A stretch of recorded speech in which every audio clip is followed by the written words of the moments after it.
நம்முடைய ஆண்டவருக்கு வந்து நிறைய தன்மைகள் இருக்குது. அதில் ஒன்று வந்து உடன்படிக்கையின் தேவன்.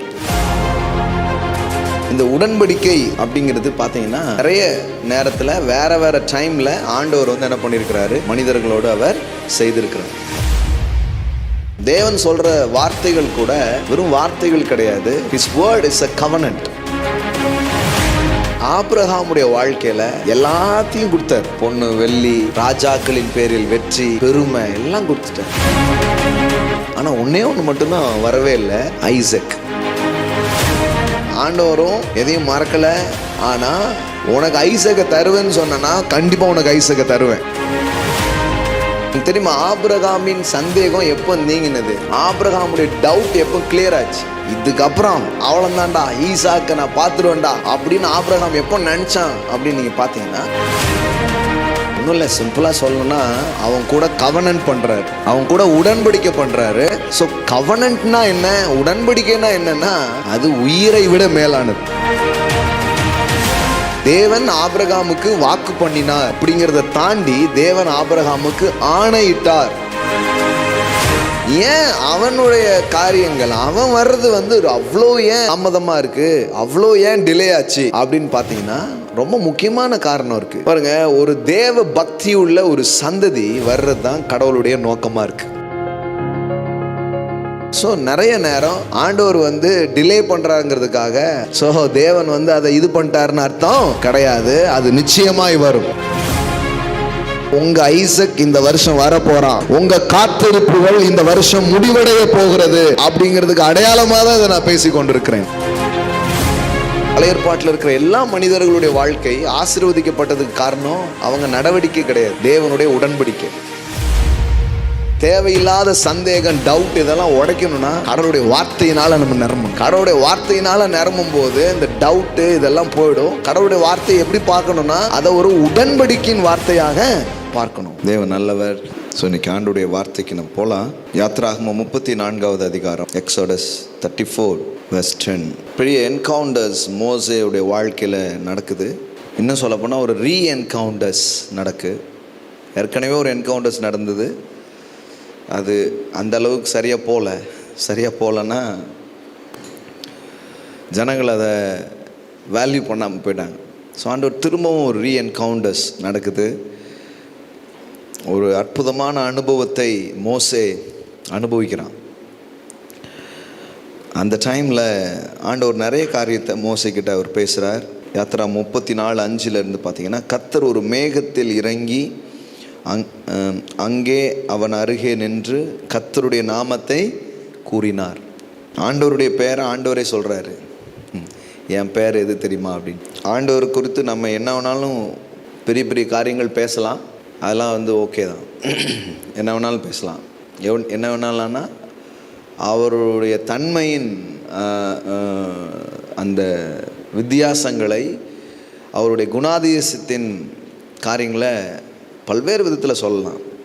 பாட்டு கூட பாடுறோம்ல, யெகோவா தேவனுக்கு 1000 நாமங்கள், 5000 நாமங்கள் கூட வச்சுக்கலாம், 10,000 நாமம் கூட சொல்லலாம், எவ்வளோ வேணாலும் சொல்லலாம், அதெல்லாம் தப்பே கிடையாது. நீங்களே ஒரு புதுசாக ஒரு பேர் வச்சு கூட அவரை என்ன பண்ணலாம், கூப்பிடலாம்.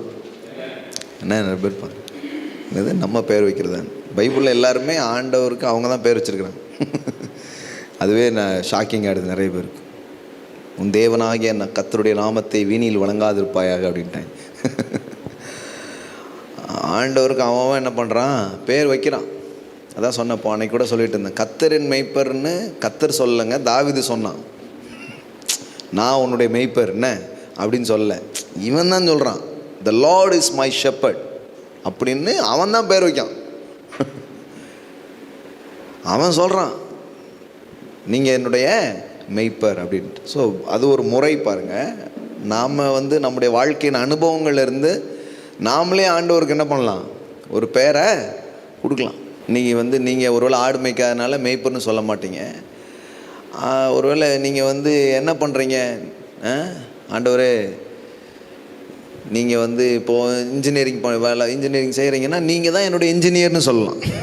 என் வாழ்க்கையை கட்டுற இன்ஜினியரே நீங்கள் தான். நிறைய கனெக்ஷன்ஸ்லாம் கொடுக்குறேன்னா என்ன பண்ணலாம், எனக்கு கொடுக்குற கனெக்ஷன்ஸே யார் தான், நீங்கள் தான். நீங்கள் என்ன பேர் வேணாலும் அவருக்கு என்ன பண்ணலாம், வைக்கலாம். அதெல்லாம் ரைட் பாருங்க. ஆனால் என்ன எல்லா இது வைக்கும் பொழுதும் தேவன் வந்து தன்னுடைய நாமத்தை அவர் சொல்கிறார். திஸ் இஸ் மை நேம் அப்படின்னு சொல்கிறாரு. This is my visiting card அப்படி சொல்கிறார். எனக்கு பல்வேறு தன்மைகள் இருந்தாலும் என்னுடைய மெயின் இதுன்னு ஒன்று இருக்கு இல்லையா? ஸோ அந்த அந்த எக்ஸ்பீரியன்ஸ் மோசைக்கு நடக்குது. இந்த இந்த எக்ஸோடஸ் 34:6 பற்றி நான் ஏற்கனவே பேசியிருக்கிறேன். It's a God's visiting card.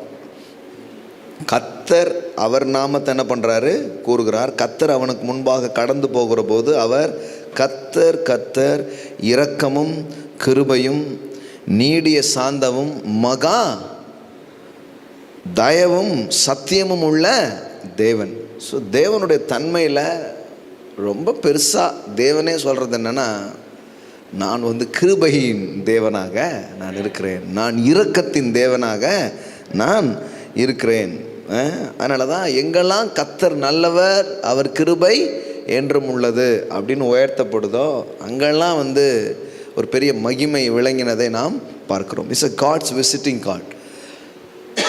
இதை வேதாகம வல்லுநர்கள் எல்லாருமே இந்த வசனத்தை குறித்து சொல்லும்போது அப்படி தான் சொல்கிறாங்க. டெரிக் பிரின்ஸ் என்கிற பெரிய வேதாகம வல்லுனர் வந்து சொல்கிறார், இது வந்து தேவனே அவரை பற்றி செய்கிற ரொம்ப அற்புதமான ஒரு அறிமுகம் அப்படின்னு சொல்கிறார். ஸ்பர்ஜன் எடுத்துக்கிட்டிங்கன்னா அவரும் என்ன பண்ணுறாரு, இதை பற்றி அவ்வளோ இதாக சொல்கிறார். அப்போ இது அவ்வளோ முக்கியமான ஒரு காரியம். இந்த மாதிரி ஒரு ஒண்டர்ஃபுல்லான எக்ஸ்பீரியன்ஸை மோசஸ் என்ன பண்ணிகிட்ருக்கிறார், பார்த்துட்ருக்கிறார். ஆனால் அவர் தான் லாவே கையில் வாங்கிக்கிட்டு தேவன் வந்து தன்னை பற்றி என்ன சொல்கிறார் பாருங்க. முந்தின சாப்டரில் என்ன நடக்கு, 10 கட்டிலே கையில் கொடுத்துட்டு நான் யார் தெரியுமா தம்பின்னு பேசிகிட்டு இருக்கார். பாருங்கள், அதுக்கு முந்தின வசனம் என்ன இருக்குது, 1வது வசனத்தில் பாருங்கள். கர்த்தர் மோசையை நோக்கி, முந்தின கற்பனைகளுக்கு ஒத்த 2 கற்பனைகளை இழைத்துக்கொள். நீ உடைத்து போட்ட முந்தின பலகையில் இருந்த வார்த்தைகளை அவைகளில் எழுதுவேன். ஏற்கனவே ஆண்டவரே ஒன்று கொடுத்தாரு, அதை என்ன பண்ணிட்டான், உடச்சி போட்டான். ஆண்டவர் பரவாயில்லன்ட்டு இந்த முறை என்ன பண்ணுறார், நீனே செஞ்சு கொண்டு வாங்குறார். விடிய காலத்தில் நீ ஆயத்தமாகி சீனாய் மலையில் ஏறி அங்கே மலையின் உச்சியில் காலமே என் சமூகத்தில் வந்து நில். உன்னோடு ஒருவனும் அங்கே வரக்கூடாது, மலையில் எங்கும் ஒருவனும் காணப்படவும் கூடாது. ஆனால் இயேசு மலையில் மேலே உட்காரும்போது எல்லா பேரையும் கூட்டுவா அப்படின்ட்டார். கரெக்டா?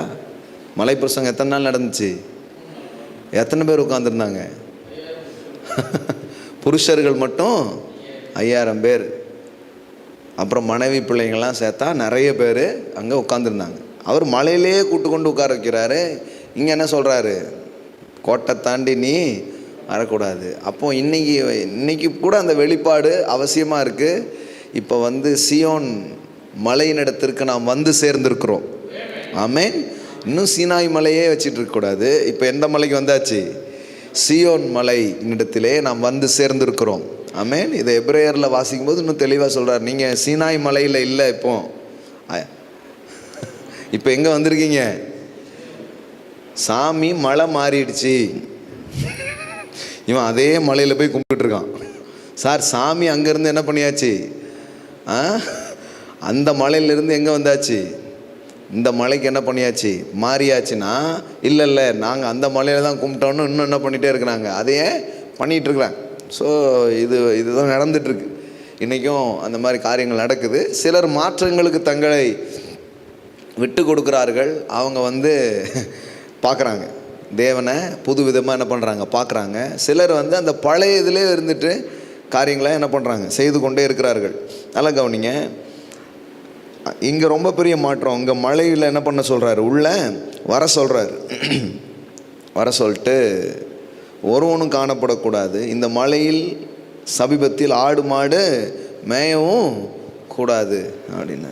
சும்மா அங்கிட்ட இங்கிட்ட யாராவது அழிஞ்சிட்டு இருந்தீங்க பார்த்துக்கோங்க. அப்பொழுது மோசே முந்தின கற்பனைகளுக்கு ஒத்த 2 கற்பனைகளை இழைத்து அதிகாலமே எழுந்திருந்து கர்த்தர் தனக்கு கட்டளையிட்டபடி அவ்விரண்டு கற்பனைகளையும் தன் கையில் எடுத்துக்கொண்டு சீனாய் மலையில் ஏறினான்.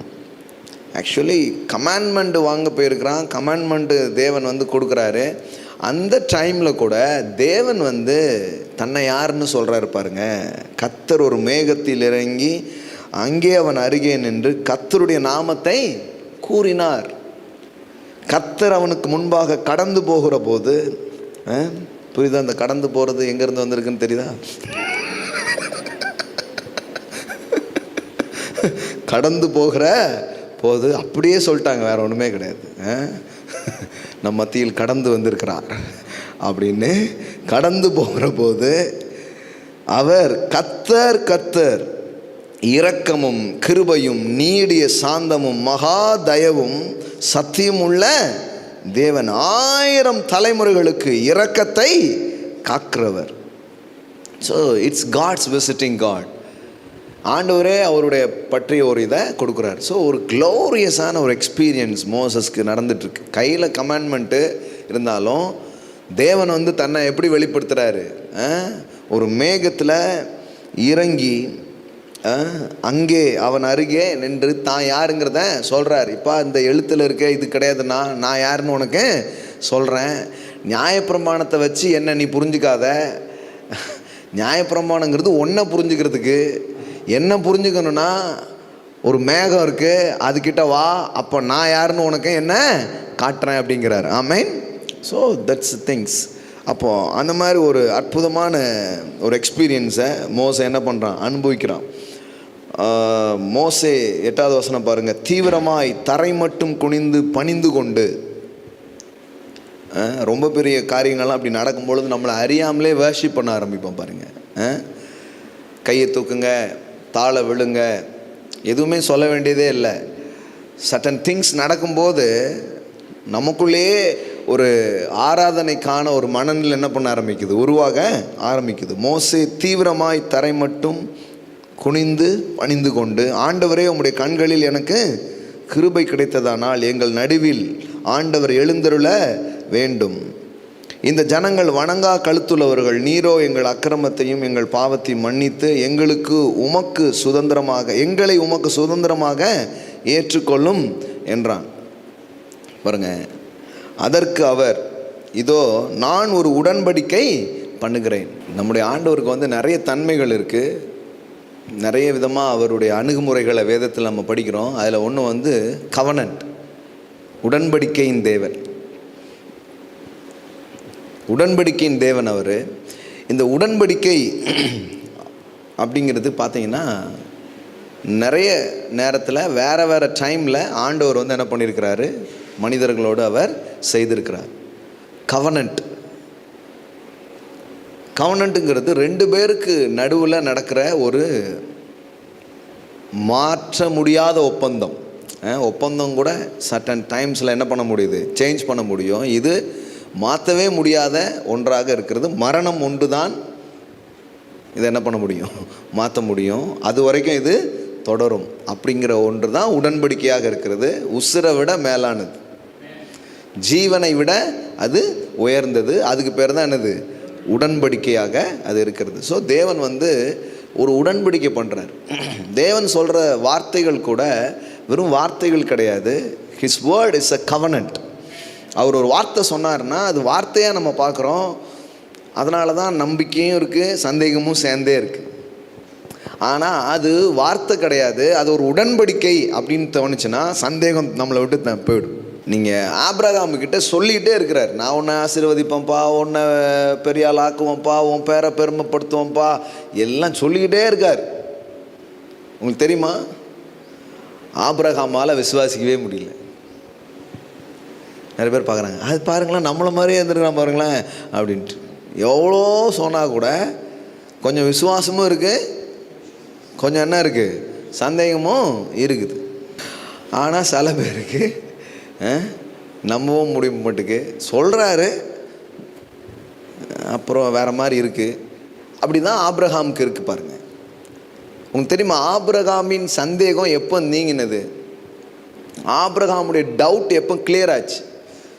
இதுக்கப்புறம் அவ்வளோந்தான்டா, ஈசாக்கை நான் பார்த்துருவேன்டா அப்படின்னு ஆபிரகாம் எப்போ நினச்சான் அப்படின்னு நீங்கள் பார்த்தீங்கன்னா, ஆண்டவர்கிட்ட போய் கேட்குறான். ஆண்டவர் வந்து அவன்கிட்ட பேசுகிறாரு பாருங்கள். இதை அப்படியே வச்சுருங்க, அப்புறம் வருவோம். 15 பாருங்கள், 1லேருந்து வாசிக்கிறேன். இந்த காரியங்கள் நடந்த பின்பு கர்த்தருடைய வார்த்தை ஆபிரகாமுக்கு தரிசனத்தில் உண்டாகி, அவர், ஆபிரகாமே, நீ பயப்படாதே, நான் உனக்கு கேடகமும் உனக்கு மகா பெரிய பலனுமாய் இருக்கிறேன் என்றார். அதற்கு ஆபிரகாம், கர்த்தராகிய ஆண்டவரே, அடியனுக்கு என்ன தருவீர்? இப்படிலாம் சொன்னால், கேடகங்கிறாரு, நானே உனக்கு பலனாக இருக்கிறேங்கிறாரு, ஆமென் ஐ ரிசீவ் இட் அப்படின்ட்டுலாம் சொல்லாமல் கொஞ்சம் டல்லாகவே இருக்கிறான். என்ன சொல்கிறான்? அதற்கு ஆபிரகாம், கர்த்தராகிய ஆண்டவரே, அடியனுக்கு என்ன தருவீர் அப்படிங்கிறான். எனக்கு ஒரு உண்மை தெரிஞ்சாகணுங்கிற மாதிரி, எனக்கு என்ன தருவீர்?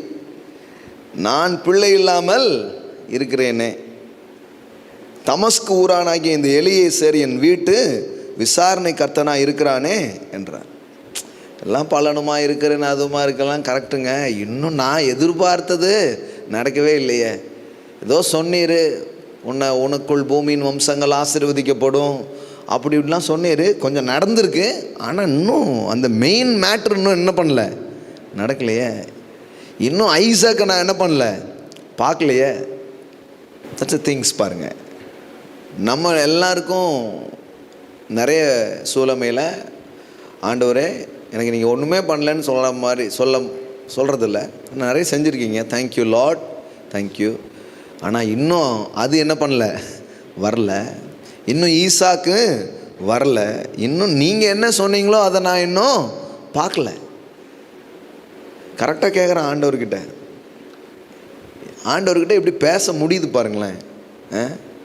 இல்லை, எவ்வளோ பியூட்டிஃபுல் திங்ஸில். ஆமென். ஒரு மனுஷன் கடவுள்கிட்ட எப்படி பேசுகிறான் பாரு. என்னடா நான் கேடகங்கிறேன், மகா பலனுங்கிறேன், எத்தா பேசிகிட்டு இருக்கேன், நீ வாயிலேடி சொல்லியிருக்கலாம், என்னமோ பண்ணியிருக்கலாம். பைபிள் படிக்கும் பொழுது நம்ம காட் வந்து எவ்வளோ அப்ரோச்சபிளாக, எவ்வளோ வந்து அணுகக்கூடிய ஒரு தேவனாக அவர் இருக்கிறார். ஒரு மனுஷன் வந்து தன் மனசில் என்ன நினைக்கிறானோ அதை அவர்கிட்ட பேச முடியுது. ஆமென். முதல்ல தேவன்கிட்ட, தேவன் இப்படி இருக்கிறாருன்னு தெரிஞ்சாதான் நீங்கள் தைரியமாக வந்து பேசுவீங்க. அத்தாடி அவர்கிட்ட வேற நம்ம வந்து வாயை விட்டுக்கிட்டு இப்படியே நினைக்கிறதுனால தான் வர மாட்டேங்க. மனசில் என்ன தோணுதோ அதை அவன் என்ன பண்ணுறான், தைரியமாக பேசுகிறான். என்ன சொல்கிறான்? கர்த்தராகிய ஆண்டவரே, அடியனுக்கு என்னத்தை அப்படிங்குதுங்க. அவ்வளோதான். புரியுதா உங்களுக்கு? இந்த லாங்குவேஜ் புரியுதா? ஏம்மா என்னெல்லாம் பண்ணியிருக்கிறேங்க, எல்லாம் ரைட்டு தான், ஆனால் அது பண்ணலையே. அது மாதிரி தான் ஒரு இடி இடிச்சிட்டு என்னத்தை போ அப்படிங்கிற மாதிரி தான் இருக்குது. அப்படி தான் பேசுகிறான். என்னத்தை தருவீர்? நான் பிள்ளை இல்லாமல் இருக்கிறேனே. போகிற போக பார்த்தா இந்த தமஸ்கு ஊரானாகிய எலியேசர் தான் என் சொத்துக்கெலாம் வாரிசாக இருப்பான் போல். ஆக மொத்தம் ஒரு வேலைக்காரனுக்காக எல்லாத்தையும் நான் செய்கிற மாதிரியே இருக்கேன் ஆண்டவரே. நான் பண்ணுறது எல்லாம் அர்த்தமாகணும்னா இந்த பர்டிகுலர் காரியம் என்ன பண்ணணும், நடக்கணும்.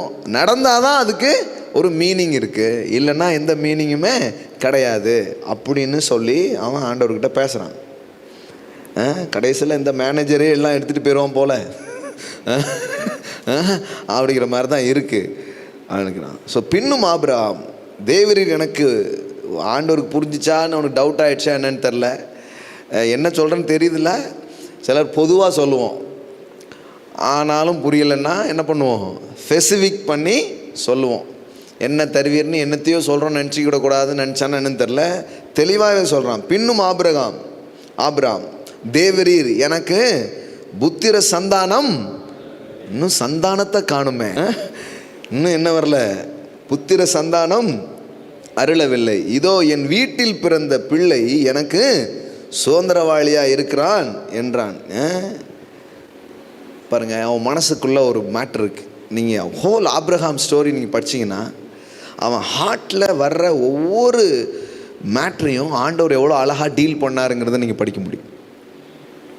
அவன் வீட்டில் நடக்கிற சில உரையாடல்கள், அவன் மனசை பாதிக்கிற சில காரியங்கள், இது எல்லாத்துலேயும் தேவன் வந்து எவ்வளோ அழகாக அவன் கூட வாக் பண்ணுறார் அப்படின்னு பார்க்க முடியும். நான் என்ன சொல்ல விரும்புகிறேன்னா, வாழ்க்கையை எப்போ நாம் சுவாரஸ்யமாக ரொம்ப மேன்மையான விதத்தில் வாழ முடியும்னா, என்னுடைய தேவன் என் வாழ்க்கையின் எல்லா பக்கங்களிலும் அவர் பயணம் பண்ணக்கூடியவராக அவர் இருக்கிறார்.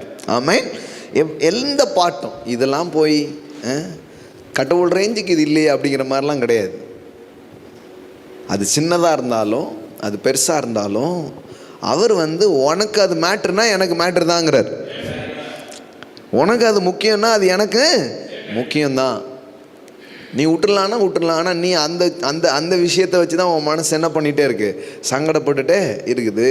இப்போ அதுக்கு ஒன்று செய்யணும் அப்படின்னு தான் பேசுகிறார். ஹோல் ஸ்டோரி ஆபிரகாமுடைய முழு நம்ம ஆபிரகாமின் ஆசீர்வாதம் அப்படின்னொன்னே கண்டிப்பாக ஆபிரகாமுடைய வெல்த்து, ஆபிரகாமுடைய ஹெல்த்து எல்லாத்தையுமே என்ன பண்ணுறோம், நம்புகிறோம். அதையும் நம்பணும் தான். ஏன்னா கொஞ்சம் கூட்டம் அதை நம்பாமலே என்ன பண்ணிட்டாங்க, தரித்திரத்திலே போயிட்டாங்க. ஆனால் அது மட்டும் இல்லை, ஆபிரகாம் தேவனோடு எப்படி வாழ்ந்தான் அப்படிங்கிறதையும் நம்ம பார்க்கணும். ஏன்னா அந்த ஆசீர்வாதத்தை இயேசுவின் மூலமாக நாம் பெற்றுக்கொள்கிறோம். ஆமென். ஸோ பாருங்கள், அப்போ அந்த காரியம் ரொம்ப முக்கியமாக இருக்குது. இதோ அவன் சொல்கிறான், எலியேசர் தான் எனக்கு பிள்ளையாக போயிடுவான் போல் அப்படிங்கிற மாதிரி தெரியுது அப்படின்னு அவன் பேசுகிறான். மனசில் உள்ளது சொல்லிட்டான், போட்டு உடச்சிட்டான். 4வது வசனம், அப்பொழுது கர்த்தருடைய வார்த்தை அவனுக்கு உண்டாகி, இவன் உனக்கு சுதந்திரவாளி அல்ல. எவ்வளோ அழகாக சொல்கிறாரு பாருங்க. ஆண்டவரும் எதையும் மறக்கலை, எதையும் அவர் இது பண்ணவே இல்லை. ஆனால் உனக்கு ஐசக்கை தருவேன்னு சொன்னா கண்டிப்பாக உனக்கு ஐசக்கை தருவேன். ஆமென். இவன் உனக்கு சுதந்திரவாளி அல்ல. யார் தான் உனக்கு நான் சொன்னேன், உன் கர்ப்ப பிறப்பாக இருப்பவனே உனக்கு சுதந்திரவாளி ஆவான் என்று சொல்லி. ஆமென். அப்படின்னா என்னென்னா, இந்த டூப்ளிகேட்டு பரவாயில்ல, இதுக்கு பதிலாக இதை வச்சுக்கோ, இதெல்லாம் அவர்கிட்ட கிடையாது. எதை தருவேன்னு சொன்னாரோ அதை அவர் தருவார். ஆமென். சொன்னதை செய்வார். ஆமென். சொன்னதை செய்வார். இப்போ நமக்கு என்ன கேள்வினா, அதை இன்னைக்கு செஞ்சுட்டா நல்லா இருக்குமே, ஏன் இன்னைக்கே செய்ய மாட்டேக்காரு, நாளைக்கே செஞ்சால் நல்லா இருக்குமே அப்படின்னு நம்ம கேட்குறோம். நியாயமான கேள்வி தான். நான் என்ன கேட்குறேன்னா, ஆபிரகாமுடைய வாழ்க்கையில் எல்லாத்தையும் கொடுத்தார். பொண்ணு, வெள்ளி, ராஜாக்களின் பேரில் வெற்றி, பெருமை எல்லாம் கொடுத்துட்டார். ஆனால் ஒன்றே ஒன்று மட்டும்தான் வரவே இல்லை. என்னது? ஐசக். ஒன்றே ஒன்று மட்டும் இன்னும் வரல, இது மட்டும் இன்னும் நடக்கலை அப்படின்னு ஏதோ ஒரு விஷயங்கள் நம்ம வாழ்க்கையில் கண்டிப்பாக இருக்குது. பட் ஏன் ஒய் டிலேஸ், ஏன் ஐசக் வர மாட்டேக்கான், அதுக்கு மட்டும் ஏன் இவ்வளோ சாக்கு? மற்றதெல்லாம் டக்கு டக்குன்னு என்ன பண்ணிடுது, வந்துடுது. ஆனால் சாக்கு மட்டும் வரவே மாட்டுக்கு. ஒரே அதுக்கு மட்டும் கேட்டால் வேறு ஏதாவது பதில் வந்துக்கிட்டே இருக்குது அப்படிங்கிற மாதிரி தான் உள்ளே இருக்குது. நீ மேலோட்டமாக எல்லாத்தையும் பார்க்கும்போது நமக்கு நிறைய நேரம் ஒன்றும் புரிய மாட்டேங்குது.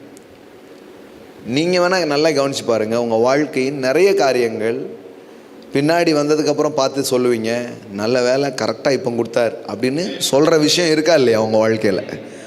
என் வாழ்க்கையில் இருக்குது. தேங்க் காட், இப்போ தந்ததற்கு நன்றி, அப்போ தராததற்கு இப்போ நன்றி அப்படிங்கணும். சில விஷயங்கள் என்ன பண்ணுறோம், நாம் சொல்கிற மாதிரி இருக்கு பாருங்களேன்.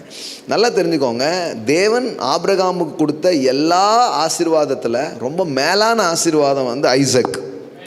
அவன்தான் வாக்குத்தத்தத்தின் புத்திரனாக அவன் இருக்கிறான். ஏன் அவனுடைய காரியங்கள் அவன் வர்றது அவ்வளோ ஏன் தாமதமாக இருக்குது, அவ்வளோ ஏன் டிலே ஆச்சு அப்படின்னு பார்த்தீங்கன்னா, ரொம்ப முக்கியமான காரணம் இருக்குது.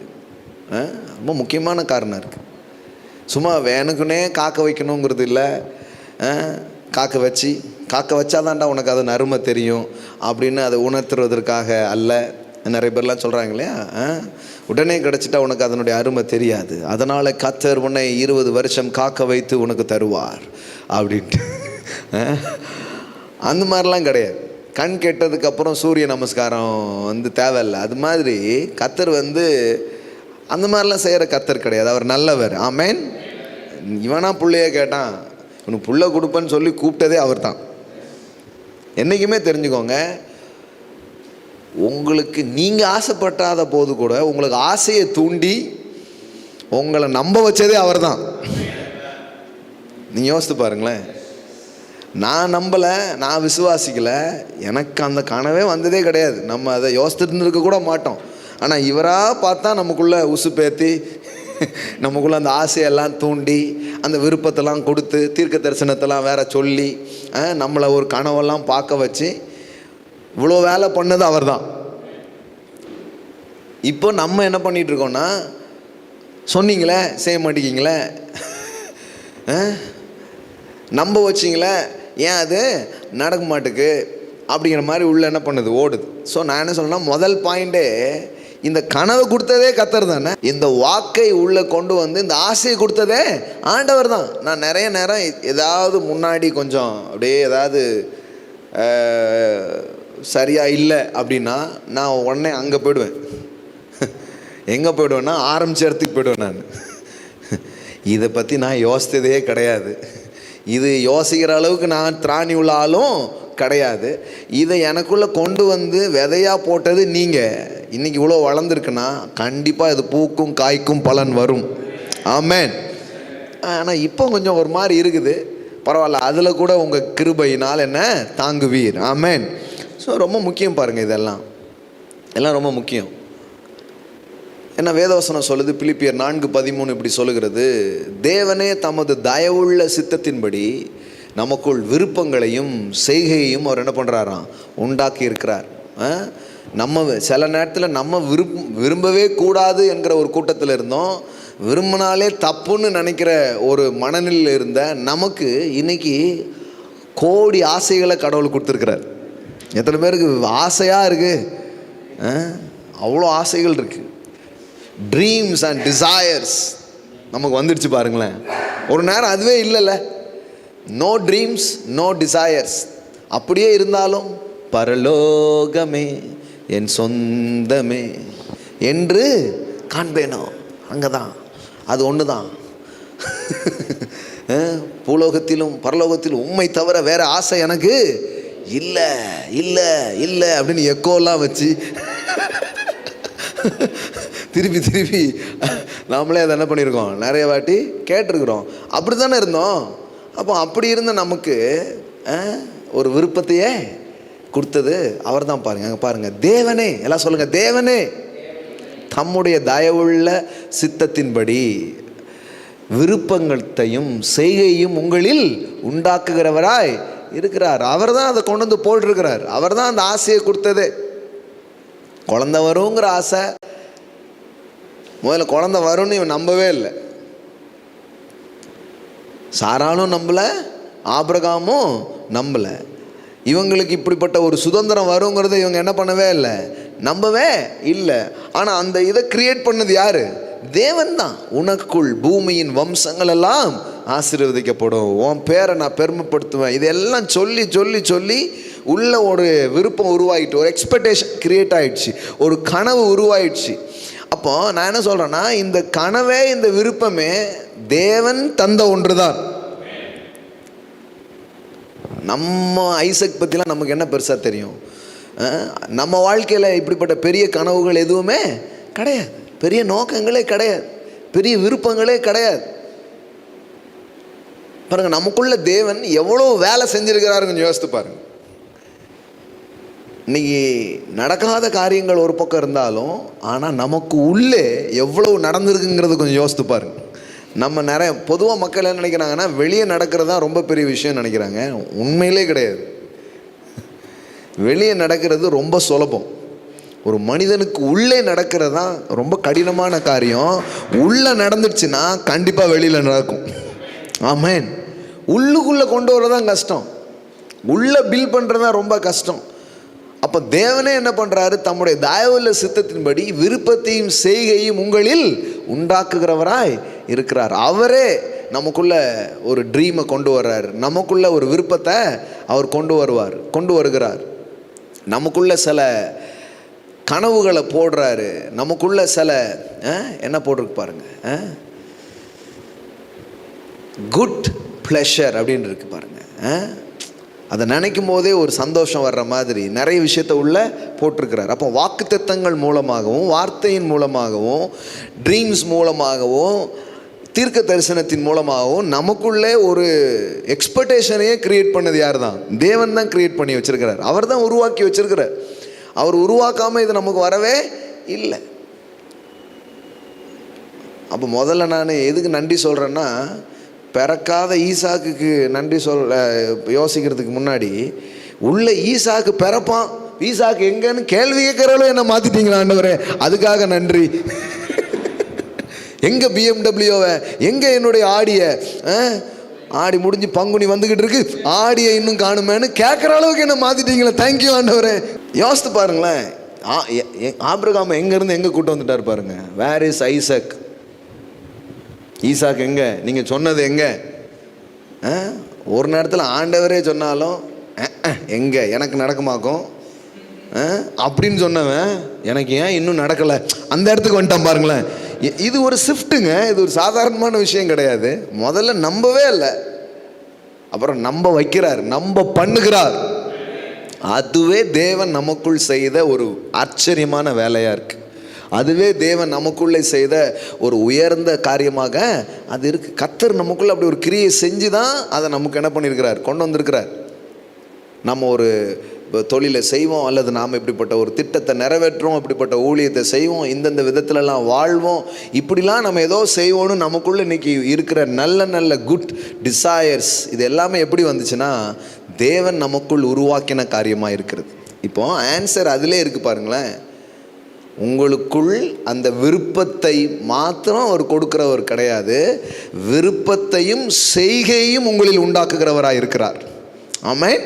அப்படின்னா என்ன அர்த்தம்னா, சும்மா ஆசையை கொடுத்துட்டே இருக்கிறது இல்லை, சும்மா கனவை கொடுத்துட்டே இருக்கிறது இல்லை, அந்த கனவை நிறைவாக்குகிறவராக அவர் இருக்கிறார். ஆமென். அப்போ விருப்பங்களை கொடுக்கிறவர், செய்கையும் உங்களில் உண்டாக்குகிறார். எப்போ விருப்பத்தை நமக்குள்ளே கிரியேட் பண்ணுறாரோ அப்போமே அதை செய்வதற்கான ஆற்றலும் உள்ளே இருக்குது பாருங்களேன். நீங்கள் நினைக்காதீங்க வெறும் கனவு மட்டும் உங்களுக்குள்ளே இருக்குதுன்ட்டு கிடையாது. உங்களுக்குள்ளே என்னென்ன ஆசைகள் இருக்கோ, ஆசை இருக்குதுனாலே நான் உங்களுக்கு சொல்கிறேன், அதை நிறைவேற்றுற ஆற்றல் உள்ளே இருக்குது. அதை நிறைவேற்றுகிற ஆற்றல் இல்லாமல் ஆசைகள் பிறக்கிறதே கிடையாது. ஒரு ஆசை பிறக்குதுன்னா உண்மையிலே சொல்கிறேன், அந்த ஆசை எதை காட்டுதுன்னு சொன்னால் அதை நிறைவேற்றக்கூடிய எபிலிட்டி, அதை நிறைவேற்றக்கூடிய அந்த திராணி உங்களுக்குள்ளே ஏற்கனவே இருக்குது.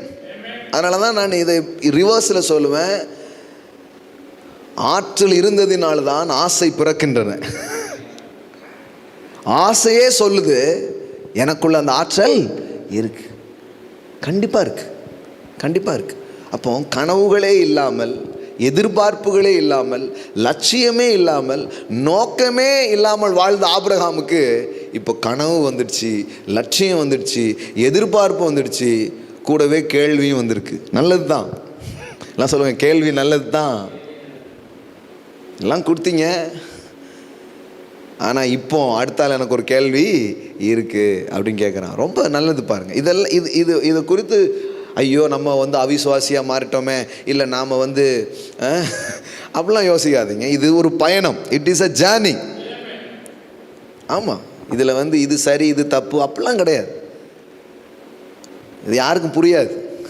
இது தேவனோடு நீங்கள் பயணம் பண்ணிட்டு வர்றீங்க. இந்த பயணத்தில் இதெல்லாம் நடந்திருக்கு, இதெல்லாம் யோசித்ததே கிடையாது. ஆனால் யோசிக்க வைக்கிறாரு, விரும்ப வைக்கிறாரு. ஒரு டைமில் என்ன பெருசாக விரும்பியிருப்போம், என்ன பெருசாக ஆசைப்பட்டிருப்போம், என்ன பெருசாக திங்க் பண்ணியிருப்போம். இந்த வருஷத்துக்குள்ளே ஒரு கார் வாங்கிடுறேன், இவ்வளோதான் யோசனை இருந்தது. ஆனால் அப்படியே பயணம் பண்ண நெக்ஸ்ட் இயர் கார் வாங்கி கொடுக்கணும் அப்படின்னு விருப்பம் வருது. அப்புறம் உயர் ரகமானதை நம்ம வாங்கணும், உயர் ரகமாக செய்யணும். நமக்கு எப்படியோ ஒரு வேலையில் கொஞ்சம் நல்ல சம்பளம் இன்றைக்கி வந்துட்டால் நல்லது, அப்படி தான் இருந்தது. அப்புறம் அப்படியே மாறி மாறி மாறி மாறி நீங்கள் என்ன கொஞ்சம் பேருக்கு சம்பளம் கொடுக்கணும் அப்படிங்கிற மாதிரி என்ன பண்ணுது, மாறுது. ஏதோ நம்ம ஒரு ஊழியத்தை கொஞ்சம் செஞ்சு கொஞ்சம் பேருக்கு ஆசீர்வாதமாக இருந்துடலாம் அப்படிங்கிறத தாண்டி இப்போ உலகம் ஃபுல்லாக எப்படி நம்ம இன்னும் ஆசீர்வாதமாக இருக்கலாம் அப்படின்னு யோசிக்கிற அளவுக்கு நம்ம எண்ணங்களை தேவன் பெரிதாக்குகிறார். ஆமென். நீங்கள் இது ஒரு நார்மல் ப்ராசஸ் நீங்கள் நம்ம நினச்சிக்க வேண்டியதில்லை. இது தேவன் நமக்குள் செய்கிற ஒரு கிரியையாக இருக்கிறது. அப்படிதான் வேதவசனம் சொல்லுது. தேவனே, எல்லாம் சொல்லாமா, தேவனே தம்முடைய தயவுள்ள சித்தத்தின்படி விருப்பத்தையும் செய்கையும் உங்களில் உண்டாக்குகிறவராய் இருக்கிறார். இது எப்படி இருக்கு தெரியுமா? ஆண்டவருக்கே இப்போ ரொம்ப சந்தோஷமாக தான் இருக்கும். டே, ஆசையை கொடுத்த என்கிட்டே கேள்வி கேட்குற. முதல்ல உனக்கு ஆசை இருந்துச்சாங்கோ, உனக்கு முதல்ல விருப்பம் இருந்துச்சாங்கோ, முதல்ல நீ நம்பினியாக்கும். நம்பவே இல்லை, நீனும் நம்பலை, உன் வீட்டம்மாவும் நம்பலை. ஆனால் இப்போ என்கிட்டே கேள்வி கேட்குற அளவுக்கு வளர்ந்துருக்கடா. சூப்பர்டா, சூப்பர் சூப்பர். இன்னும் ஐசக்கை தரலையே, லிஸ்ட்டில் முக்கியமான பொருள் இன்னும் வரலையே அப்படின்னு என்ன பண்ணியிருக்கிற, கேட்குற அளவுக்கு நீ வந்திருக்கிற. இது ஒரு வளர்ச்சி தான். ஆண்டவர் இதை குறித்து, ஓ அவிசுவாசி ஆபிரகாமே, என்னையா கேள்வி கேட்டாய், பார் இன்னும் 10 வருஷம் கழிச்சு தான் உனக்கு கிடைக்கும். அந்த மாதிரிலாம் அவர் பேசலை, அந்த மாதிரிலாம் அவர் செய்யலை பாருங்க. ஆனால் ஒரு ஒரு ஒரு தெய்வீக நோக்கம் ஒன்று இருந்தது. மற்றதையெல்லாம் கொடுத்த தேவன் ஐசக்கை ஏன் டிலே பண்ணி கொடுத்தார் அப்படின்னா, நீங்கள் நல்லா மேலோட்டமாக பார்க்காம கவனமாக படிச்சிங்கன்னா உங்களுக்கு தெரியும். ஏன் ஐசக் வந்து தாமதமாக ஏன் கொடுக்கப்படுறான். நம்ம வாழ்க்கையில் சில விஷயங்கள் அந்த ஏன் அப்படி ஆகுதுங்கிறதும் நமக்கு தெரிய வரும் பாருங்கள். என்னென்னா பாருங்கள், ஒரு தேவ பக்தி உள்ள ஒரு சந்ததி வர்றது தான் கடவுளுடைய நோக்கமாக இருக்குது. ஆமென். எல்லாம் சொல்லுங்கள், தேவ பக்தி உள்ள சந்ததி, ஒரு காட்லி ஜெனரேஷன் வரணுங்கிறது கடவுளுடைய ட்ரீம் அண்ட் டிசையர்ஸ். அதுதான். அதனால தான் மல்கியாவில் நம்ம படிக்கிறோம், அவருக்கு ஆவி இல்லையா, அவருக்கு வல்லமை இல்லையா, அவர் ஒரே நேரத்தில் நிறைய பேர் என்ன பண்ணியிருப்பார், படைச்சிருப்பார். ஏன் அப்படி அவர் செய்யலை? ஒரு மனுஷனையும் ஏன் உண்டாக்குனாரு அப்படின்னா, தப்பான்னு இப்படி பெற்று போடுறதுல அவருக்கு விருப்பம் இல்லை. இந்த குடும்பத்துக்குள்ளேருந்து தேவனை குறித்த அறிவு அந்த தலைமுறைக்கு என்ன பண்ணணும், போகணும். இப்படி தேவ பக்தியுள்ள சந்ததி என்ன பண்ணணும், வரணுங்கிறது தான் தேவனுடைய நோக்கமும் திட்டமுமாக இருந்தது. அதனால தான் தேவன் அப்படி என்ன பண்ணுறாரு, செயல்படுறார் அப்படின்ட்டு. அப்போது இந்த ஆபிரகாமுக்குள்ள, இந்த சாராளுக்குள்ள ஏகப்பட்ட சுகமாக்கப்படுற அனுபவம் தேவையாக இருந்தது. நிறைய ஹீலிங் தேவைப்பட்டுச்சு, நிறைய விடுதலை இவங்களுக்கு தேவைப்பட்டுச்சு, நிறைய மாற்றங்கள் தேவைப்பட்டுச்சு. ஆல்மோஸ்ட் இவங்க ஒரு ரைட்டு இப்போ வந்தால் அந்த சந்ததி ரொம்ப அருமையாக இருக்கும் அப்படிங்கிற ஒரு சூழல் வர்ற வரைக்கும் இஸ் வெயிட்டிங். இல்லைன்னா என்ன ஆயிருக்குன்னா, அதே ரணகாலத்தோட, அதே சிந்தையோட, இல்லை அதே கலாச்சாரத்தோட தான் யாரும் வளருவா, ஐசக்கும் வளருவான். அப்புறம் குழந்தை வந்ததுக்கு அர்த்தமே இருக்காது. இவங்களுடைய ஹார்ட் கல்ச்சரை, இவங்களுடைய மனோபாவங்கள், இவங்களுக்குள்ள நிறைய விஷயத்தை கர்த்தர் மாற்றி, எல்லா பிள்ளை மாதிரி ஒரு பிள்ளையா அந்த பிள்ளை இருக்கக்கூடாது. இந்த பிள்ளை தான் வாக்குத்தத்தத்தின் பிள்ளை, இந்த பிள்ளை மூலமாக கிறிஸ்துவே வரப்போகிறார். அந்த அளவுக்கு இது ரொம்ப முக்கியமாக இருக்கிறதுனால ஸோ ஒரு பெரிய ஹார்ட் கல்ச்சரை ஆபிரகாமுக்குள்ள, சாராளுக்குள்ள தேவன் உருவாக்கி, இப்போ தேவனே அப்படின்னு அவங்க நிற்கும்போது இப்போ ஐசக் வர ஆரம்பிச்சிடறான் பாருங்களேன். ஆமென். ஸோ சில சும்மா ஆண்டவர் ஏதோ டிலே பண்ணுறதில்ல. என்றைக்குமே நான் என்ன சொல்கிறேன்னா, சில விஷயங்கள் ரொம்ப டிலேயாக இருக்குதுன்னா நான் சொல்கிறேன் அது ரொம்ப ப்ரெசியஸான விஷயமா இருக்குது. ஆமென். அது ரொம்ப சிறந்த ஒரு காரியமாக அது இருக்கிறது. தேவன் அது ஒரு நல்ல சூழலில் பிறக்கணும்னு ஆசைப்படுறார்.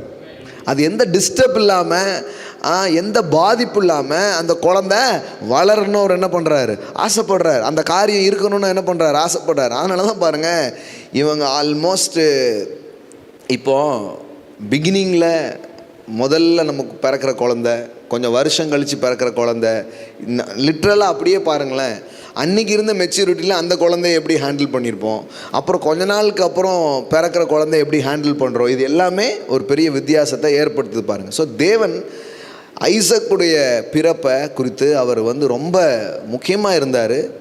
ஒரு நல்ல கலாச்சாரம் ஆபிரகாமுக்குள்ளே, சாராளுக்குள்ளே என்ன பண்ணணும், உருவாகணுங்கிறதுக்கு வெயிட் பண்ணார். ஸோ நிறைய நேரம் ஆண்டவர் டிலே பண்ணுறாங்கிறதுக்காக, God's delays is not God's denials. So தேவன் அதை இது பண்ணிட்டாருன்னு அர்த்தம் கிடையாது, அது நிச்சயமாய் வரும். இதை ஏன் இன்றைக்கி காலையில் நான் யோசிக்காமல் இதெல்லாம் இன்றைக்கி உங்களுக்கு சொல்லிட்டு இருக்கிறேன்னா, உங்கள் ஐசக் இந்த வருஷம் வர போகிறான், உங்கள் ஈசாக்கு இந்த வருஷம் நீங்கள் பார்க்க போகிறீங்க, உங்கள் காத்திருப்புகள் இந்த வருஷம் முடிவடைய போகிறது அப்படிங்கிறதுக்கு அடையாளமாக தான் இதை நான் பேசி கொண்டிருக்கிறேன். ஆமென். உங்கள் ஈசாக்கை நீங்கள் பார்ப்பீங்க. அந்த வாக்குத்தத்தத்தை நீங்கள் பார்ப்பீங்க. அந்த தீர்க்க தரிசனத்தை நீங்கள் பார்ப்பீங்க. அந்த தீர்க்க தரிசனத்தின் நிறைவேறுதலை நீங்கள் காண்பீர்கள். ஆமென். அது உங்கள் வாழ்க்கையில் நான் பேசுகிறத கேட்கிற பிள்ளைங்களுடைய வாழ்க்கையில் அதை டிக்ளேர் பண்ணுறேன் இயேசுவின் நாமத்தினாலே. ஆமென். Glory to God. இப்போ ஆண்டவர் அதுக்கு பதில் சொல்கிறார். அப்பொழுது கர்த்தருடைய வார்த்தை அவனுக்கு உண்டாகி, இவன் உனக்கு சுதந்திரவாளி அல்ல. இவன் உனக்கு சுதந்திரவாளி அல்ல. சம்டைம்ஸ் நம்ம காம்ப்ரமைஸ் ஆக தயாராக இருந்தாலும் ஆண்டவர் காம்ப்ரமைஸ் ஆக தயாராக இல்லை. ஆமென். நீங்களே ஒத்து போனா கூட இவன் அல்ல, இது அல்ல என்று சொல்லுகிற அளவிற்கு தேவன் ரொம்ப தீவிரமாக இருக்கிறார். ஆமென். போதும் ஆண்டவரே, இதுலேயே இது போதும், நமக்கு ஒன்று எதுக்கு அப்படின்னு நம்ம இருந்தால் கூட அவர் விடுற மாதிரி இல்லை. ஆமென். அவர் ரொம்ப தெளிவாக இருக்கிறாரு. கர்த்தருடைய வார்த்தை அவனுக்கு உண்டாகி, இவன் உனக்கு சுதந்திரவாளி அல்ல, உன் கர்ப்ப பிறப்பா இருப்பவனை உனக்கு சுதந்திரவாளி என்று சொல்லி. ஆமென். அப்போனா என்னென்னா, சும்மா ஏதோ அட்ஜஸ்ட் பண்ணி அற்புதம் நடந்த மாதிரி காட்டிடுவோம். தம்பி, அப்போல்லாம் நீ காட்ட வேண்டாம், நான் நிஜமாவே அற்புதம் செய்கிறவர். நம்ம கொஞ்சம் செழிப்பாக காட்டிக்குவோமே, அப்பெல்லாம் கிடையாது. நிஜமாவே உங்களை செழிக்க வைக்கிறவர். நம்ம கொஞ்சம் பணக்காரர் மாதிரி இருப்போமே, அப்பெல்லாம் கிடையாது. நிஜமாவே உங்களை பணக்காரனாக வைப்பார். நிறைய பேர் பாருங்களேன், ரொம்ப கஷ்டப்படுறேன். கஷ்டம்லாம் படாதீங்க, கர்த்தர் நிஜமாக செய்கிறவர். நீங்கள் ஒரு மாற்று திட்டம்லாம் ஆண்டவர் கொடுக்க வேண்டியதில்லை. நீங்கள் அட்ஜஸ்ட் பண்ணிட்டுலாம் போக வேண்டியது கிடையாது. அவர் சொன்னதை செய்வார், அவர் சொன்னதை நிறைவேற்றுவார். ஆமென். கண்டிப்பாக உங்கள் வாழ்க்கையில் அவர் செய்வார். ரொம்ப அழகாக செய்கிறவர் தேவன். நீ அவரை நம்பலாம். அவருடைய தாமதங்கள்ங்கிறது உங்களை சும்மா சங்கடப்படுத்துகிற தாமதங்களாக இருக்காது. ரொம்ப அழகானதாக அது இருக்க ஆரம்பிக்கும். ஆமென். நம்புங்க, தேவனுடைய உண்மையை, தேவனுடைய கிருபையை நீங்கள் நம்பலாம். கவனிங்க, 5வது வசனம்.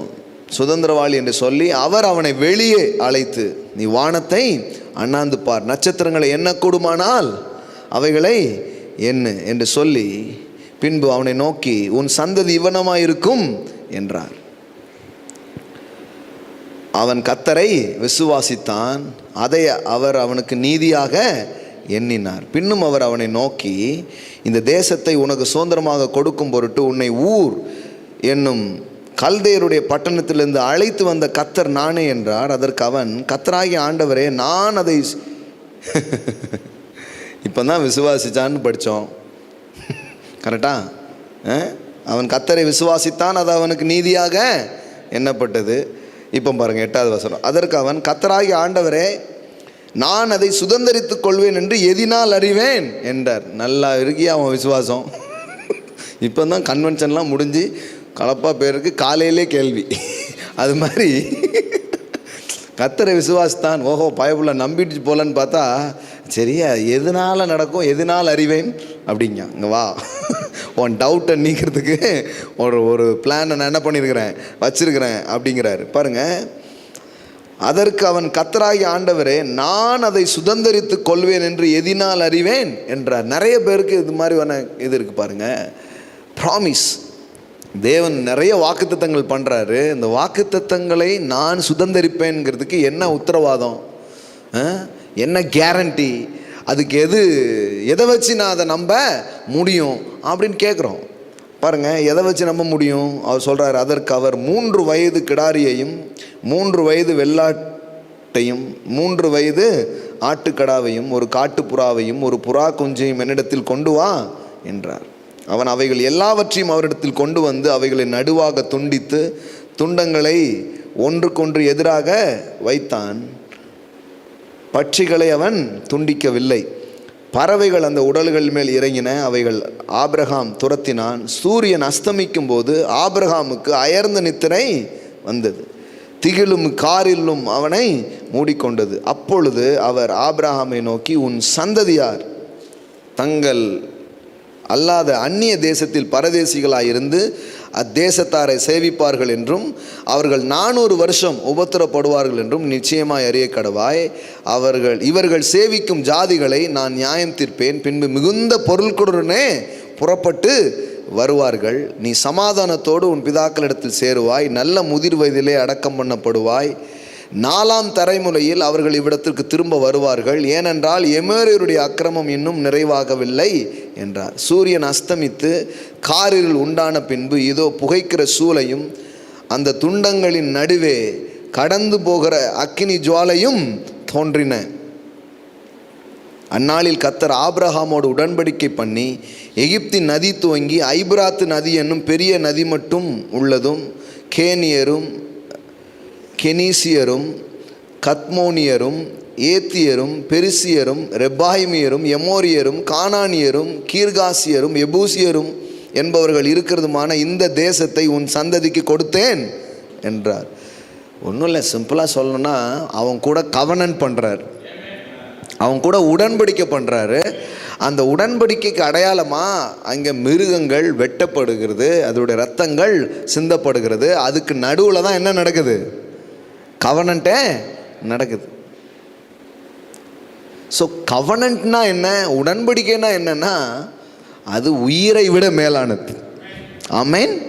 அது உயிரை விட மேலானது. அது சாதாரணமான ஒரு வார்த்தையே கிடையாது, அது உயிரை விட ரொம்ப முக்கியமானது. அப்போ தேவன் ஆபிரகாமுக்கு வாக்கு பண்ணினார் அப்படிங்கிறத தாண்டி தேவன் ஆபிரகாமுக்கு ஆணையிட்டார்.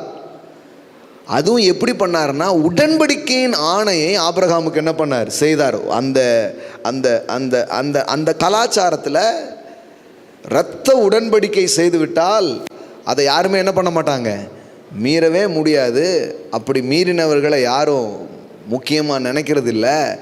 அது ஆகையினால அதுக்கு ரொம்ப பெரிய ஒரு இடம் இருந்துச்சு பாருங்களேன். The blood covenant. பைபிளே ஒரு உடன்படிக்கையின் புத்தகம் தான். அதனால தான் old covenant and new covenant அப்படின்னு என்ன பண்ணுறோம், சொல்கிறோம். It's a covenant book. அவர் God is a God of covenant. உடன்படிக்கையின் தேவனாக அவர் இருக்கிறார். பழைய ஏற்பாட்டில் இருக்கிற எல்லா மனிதர்களுடைய வாழ்க்கை ஆசீர்வதிக்கப்பட்டதுக்கு காரணம் அவங்க நடவடிக்கை கிடையாது, தேவனுடைய உடன்படிக்கை. அவர்கள் நடவடிக்கையின் அடிப்படையில் ஆசீர்வதிக்கப்படாமல் உடன்படிக்கையின் அடிப்படையில் ஆசீர்வதிக்கப்பட்டார்கள். கவர்னன்ட் தான் அவங்களுடைய எல்லா பிளெஸ்ஸிங்ஸுக்கும் முக்கியமான காரணமாக இருந்தது. யாரும் கமாண்ட்மெண்ட்டை கீப் பண்ணதுனால அவங்க பிளஸ் பண்ணப்படவே இல்லை. பழைய ஏற்பாட்டில் உள்ள மனிதர்கள் கூட ஆசீர்வதிக்கப்பட்டது இந்த உடன்படிக்கையின் ஆசீர்வாதத்தை தான் அவர்கள் என்ன பண்ண ஆரம்பித்தார்கள், பெற்றுக்கொள்ள ஆரம்பித்தார்கள். மற்றபடி கிடையாது பாருங்களேன். அப்போ இதை ஆபிரகாமுக்கு பண்ண உடனே அவனுக்கு டவுட் எல்லாம் கிளியர் ஆயிடுச்சு. அவனுக்கு அதுக்கப்புறம் குழப்பமே இல்லை, அதுக்கப்புறம் எந்த இதுவுமே இல்லை. அவனுக்குள்ள ஒரு பெரிய நம்பிக்கை அவனுக்கு உண்டாக ஆரம்பிக்குது. என்னன்னா, கண்டிப்பாக எனக்கு பிள்ளை பிறக்கும், கண்டிப்பாக நான் ஐசக்கை பார்ப்பேன் அப்படின்ட்டு. ஸோ உடன்படிக்கையின் வார்த்தைகள். இப்போ யாத்திராகமத்துக்கு வாங்க, 34:10. அதற்கு அவர், இதோ நான் ஒரு உடன்படிக்கை பண்ணுகிறேன். பாருங்கள், நான் ஒரு கவனன்ட் பண்ண விரும்புகிறேன், நான் ஒரு உடன்படிக்கை பண்ணுகிறேன். நிறைய பேர்கிட்ட கர்த்தர் இப்படி பண்ணியிருக்கிறாரு. ஆபிரகாமோடு பண்ணுறாரு, மோசே கூட பண்ணுறாரு, இப்போ மோசே கூட பண்ணுறாரு, நோவா கூட என்ன பண்ணுறாரு, செய்கிறாரு, தாவீது கூட என்ன பண்ணுறாரு, செய்கிறாரு. இப்படி உடன்படிக்கை தேவன் என்ன பண்ணுறாரு, செய்கிறார். அப்புறம் மனுஷங்களும் ஒருத்தருக்குள்ளே ஒருத்தர் என்ன பண்ணியிருக்கிறாங்க, கவனன்ட்டை பண்ணதை வேதத்தில் என்ன பண்ணுறோம், வாசிக்கிறோம். ஆமாம், யோனத்தான் தாவீதெல்லாம் என்ன பண்ணுறாங்க, உடன்படிக்கை பண்ணுகிறார்கள். அப்படி பண்ணுறதுக்கு பல அடையாளங்கள் இருக்குது. ஒன்று என்ன பண்ணுறாங்கன்னா, ஒரு மிருகத்தை கொன்று அந்த இரத்தத்தின் நடுவில் அவங்க அதை செய்கிறாங்க. இன்னும் பார்த்திங்கன்னா சில உடைமைகளை அவர்கள் என்ன பண்ணுறாங்க, ஒருத்தருக்கு ஒருத்தர் பரிமாறிக்கொள்கிறாங்க. இவங்ககிட்ட இருக்கிறத ஒன்று அவன் கொடுக்குறான், அவங்க ஒன்று என்ன பண்ணுறாங்க, கொடுக்குறாங்க. அப்படி கொடுக்கறது மூலம் என்ன பண்ணுறாங்க, உடன்படிக்கை செய்யப்படுகிறது அப்படிங்கிறதுக்கு அது அடையாளம். ஸோ உடன்படிக்கை அப்படிங்கிற ஒரு இதில் தேவனுடைய வார்த்தையை நம்ம கவனிக்கணும். ஏன்னா தேவனுடைய வார்த்தைங்கிறது வெறும் வார்த்தை கிடையாது, இட்ஸ் அ கவனன்ட். ஆமென். எல்லாம் சொல்லுங்கள், God's word is a covenant. அப்படின்னா என்னென்னா, அதை பார்க்கும்போது உசுரை விட அது மேலானது. தேவன் ஒன்று சொன்னார்னா, தேவனுடைய வார்த்தையில் ஒன்று சொல்லியிருக்குன்னா, அது தேவனுடைய உயிரை விட மேலானது. அதனால தான் பழைய ஏற்பாட்டில் தீர்க்கதரிசிகள் தீர்க்க தரிசனம் சொல்லும்போது என்ன சொல்லுவாங்கன்னா, இஸ்ரவேலின் தேவனுடைய ஜீவனை கொண்டு நான் சொல்லுகிறேன் அப்படிம்பாங்க. அந்த வார்த்தை கவனிச்சிங்களா, ஜீவனை கொண்டு சொல்லுகிறேன். அதான ஜீவனை கொண்டு சொல்லுகிறேன் அப்படின்னா, இது சும்மா கிடையாது. இந்த வார்த்தை அவர் உயிரை விட மேலான ஒன்றாக இருக்கிறது அப்படிங்கிறதா விஷயம் பாருங்களேன். ஸோ தேவன் அவருடைய வார்த்தையை அவ்வளோ வேல்யூ பண்ணுறாரு, அவ்வளோ முக்கியப்படுத்துகிறார். அதனால தான் தேவையில்லாத சந்தேகம், டவுட் இதெல்லாம் உடைக்கணும்னா கடவுளுடைய வார்த்தையினால் நம்ம நிரம்பணும். கடவுளுடைய வார்த்தையினால் நிரம்பும் போது இந்த டவுட்டு இதெல்லாம் போயிடும். கடவுளுடைய வார்த்தையை எப்படி பார்க்கணுன்னா அதை ஒரு உடன்படிக்கையின் வார்த்தையாக பார்க்கணும். அது சும்மா ஏதோ ஒப்பேத்துறதுக்கு சொன்னதில்லை, ஏதோ சமாளிக்கிறதுக்கு சொன்னதில்லை, தற்காலிகமாக சொன்னதில்லை, நடந்தால் நடக்கும் அப்படிங்கிறதுக்காக சொன்னதில்லை. அது நிஜமான காரியங்களாக அது இருக்கிறது. It's a covenant word. சரி, இப்போ கவனிங்க. அதற்கு அவர், இதோ நான் ஒரு உடன்படிக்கை பண்ணுகிறேன். இப்போ இந்த இயர் நாம் இதை எடுத்து படிக்கிறோம். அது இப்போ தான் ஸ்டார்ட்டே பண்ணுறோம் பாருங்களேன். பண்ணுகிறேன். அது என்ன? பூமி எங்கும் எந்த ஜாதிகளிடத்திலும் செய்யப்படாத அதிசயங்களையும் அற்புதங்களையும் உன் ஜனங்கள் எல்லாருக்கும் முன்பாக செய்வேன். உன்னோடு கூட இருக்கிற ஜனங்கள் எல்லாரும் கர்த்தருடைய செய்கையை காண்பார்கள்.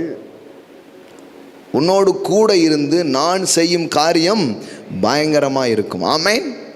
ஸோ நான் என்ன இந்த இயரில் ரொம்ப உணர்ந்த, எதிர்பார்க்கிற, நடத்தப்படுகிற, ஆசைப்படுகிற, அழைக்கப்படுகிற, எப்படி வேணாலும் வச்சுக்கலாம், விஷயம் என்னென்னா, எந்த வருஷமும் பார்க்காத ஒரு பெரிய ஸ்பிரிட் மூவை இந்த வருஷம் நம்ம பார்ப்போம்.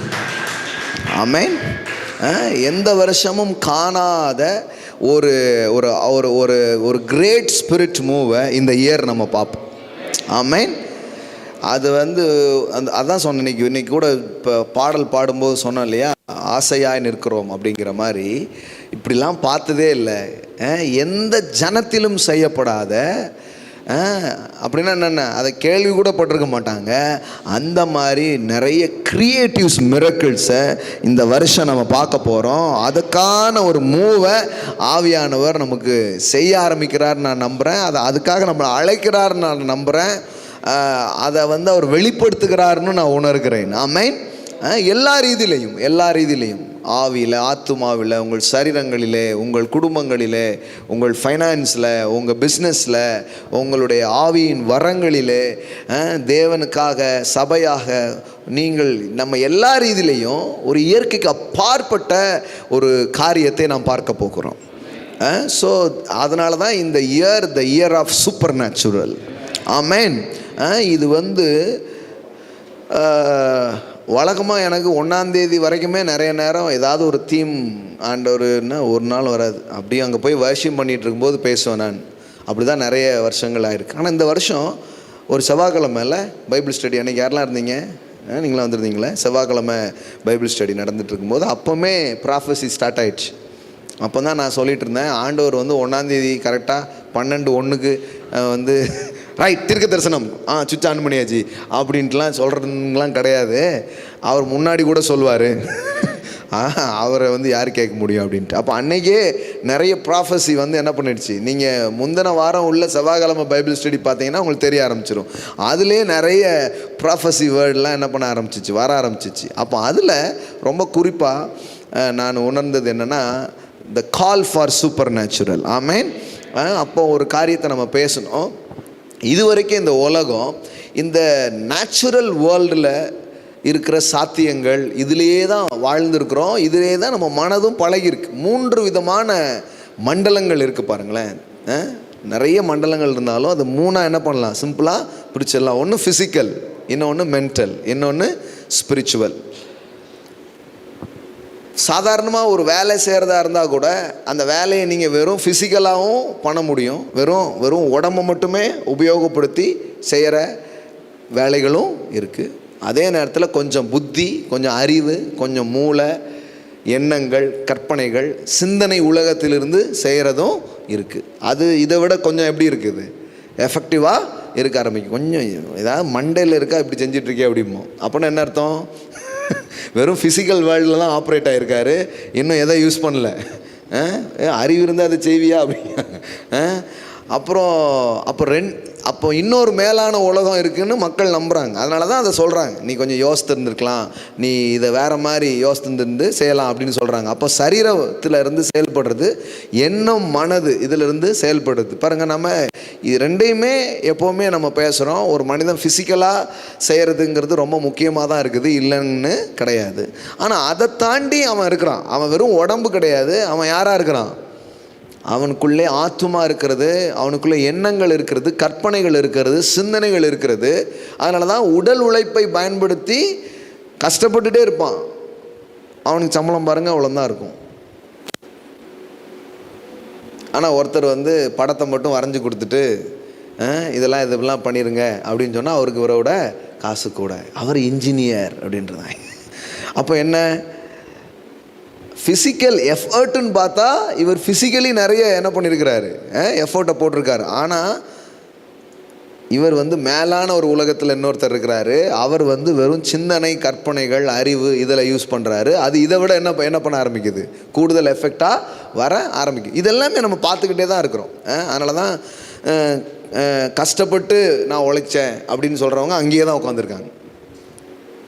இன்னும் கஷ்டப்பட்டு இவ்வளோ இது பண்ணுறேன், என்னெல்லாமோ பண்ணாலும் அப்போ அவன் வந்து தொடர்ந்து அவன் இதில் தான் இருக்கிறான். வெறும் ஃபிசிக்கல் ரெல்முக்குள்ளே இருக்கிறதுனால அவன் வாழ்க்கை அப்படியே இருக்குது.